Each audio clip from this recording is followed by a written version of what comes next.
कौन सा कर्म पुण्य है और कौन सा पाप, इसके निर्णय का आधार वेद है। इन्हीं कर्मों के फलस्वरूप दुख के रूप में नारकीय और सुख के रूप में स्वर्गमयी जीवन मिलता है। चूंकि वेद के आधार पर ही सब जीवों को कर्मों का फल मिलता है,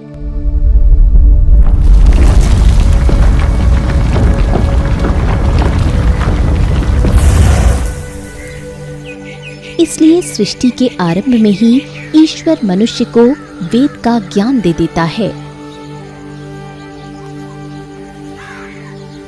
जैसे उपकरणों के उपयोग का सही तरीका बताने के लिए उनके निर्माता यूजर मैनुअल साथ में देते हैं, वैसे ही सृष्टि के प्रारंभ में परमपिता परमेश्वर ने जब मनुष्यों की रचना की तो मनुष्य जीवन जीने का सही तरीका बताने के लिए वेदों का ज्ञान भी दिया।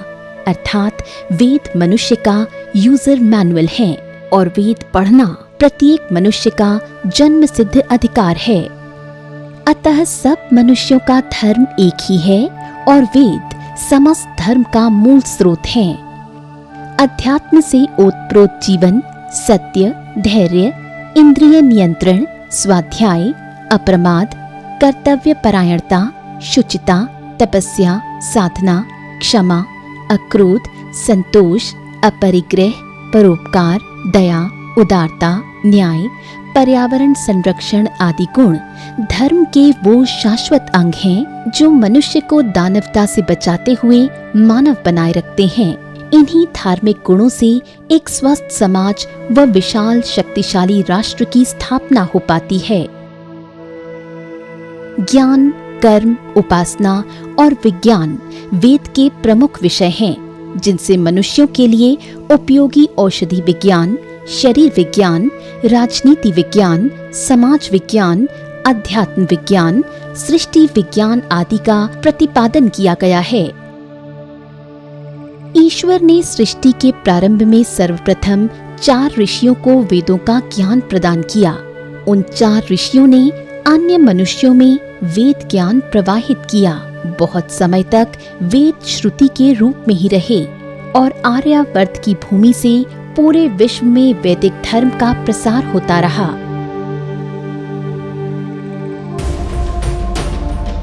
कालांतर में वेदों को भोजपत्र, ताड़पत्र आदि पांडुलिपियों में लिपिबद्ध किया गया।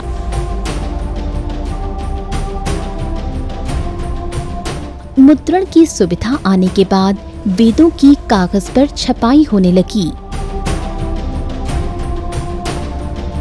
महाभारत के विनाशकारी युद्ध के पश्चात वेद विद्या का लोप होने लगा। साधारण जनता एवं स्त्रियों को वेद पढ़ने के अधिकार से वंचित कर दिया गया। वेदों की अनुपस्थिति में अनेक अवैधिक कुरीतियां, ग्रंथों एवं मतों का सर्वत्र प्रसार होने लगा। कभी विश्व पर शासन करने वाला आर्यावर्त स्वयं दासता की बेड़ियों में जकड़ गया। सत्य सनातन वैदिक संस्कृति असहाय सी अपने निश्चित अंत को सम्मुख देख रही थी।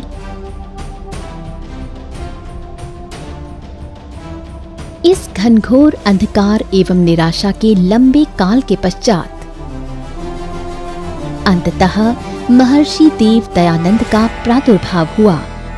महर्षि दयानंद ने वेदों की सर्वोच्चता की घोषणा करते हुए अवैधिक कुरीतियों, ग्रंथों एवं मतों का निर्मम खंडन किया और वेदों की ओर लौटने का आह्वान किया। विश्व के प्रत्येक मानव तक वेदों का ज्ञान पहुंचाने के लिए आर्य समाज की स्थापना हुई। आर्यों के पुरुषार्थ से वेदों का मुद्रण प्रारंभ हुआ, जिससे वेद जन साधारण को सुलभ हुए। स्त्रियों एवं दलितों सहित प्रत्येक मनुष्य को वेद पढ़ने का पुनः अधिकार मिला। आज सूचना क्रांति का युग है। अत्याधुनिक तकनीक के उपयोग से जन जन तक वेदों को पहुंचाने के अभियान को बल मिल सकता है। इसके लिए योजनाबद्ध तरीके से वेदों का डिजिटलीकरण करने एवं इसकी प्रस्तुतिकरण के लिए एक डिजिटल मंच की आवश्यकता थी। युग प्रवर्तक महर्षि दयानंद सरस्वती के अनन्य भक्त श्री धर्मपाल आर्य जी ने इस महती पावन कार्य को पूर्ण करने का संकल्प लिया। उनके सत प्रयासों से वेद का अत्याधुनिक वेब पोर्टल विकसित किया गया।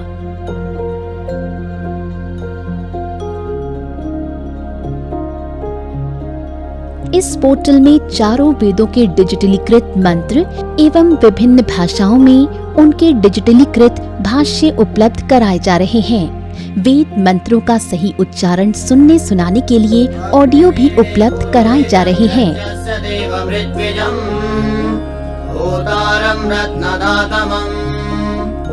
इतना ही नहीं, वेदों में लिपिबद्ध लाखों शब्दों में से किसी शब्द विशेष को सरलता से ढूंढने के लिए वैदिक सर्च इंजन की उपयोगी सुविधा इस पोर्टल में दी गई है। प्रत्येक देवता, ऋषि, छंद, स्वर आदि से संबंधित मंत्रों को भी केवल एक क्लिक से ढूंढा जा सकता है।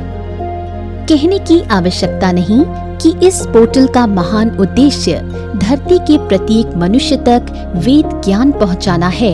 गैर हिंदी भाषी लोगों को वेद ज्ञान से लाभान्वित करने के लिए हिंदी के साथ साथ पोर्टल को अंग्रेजी भाषा में भी बनाया गया है। आप इस पोर्टल के बारे में अपने मित्रों व संबंधियों सहित अधिक से अधिक लोगों को बताएं और वेद प्रचार के इस महायज्ञ में अपनी आहुति अवश्य देवें।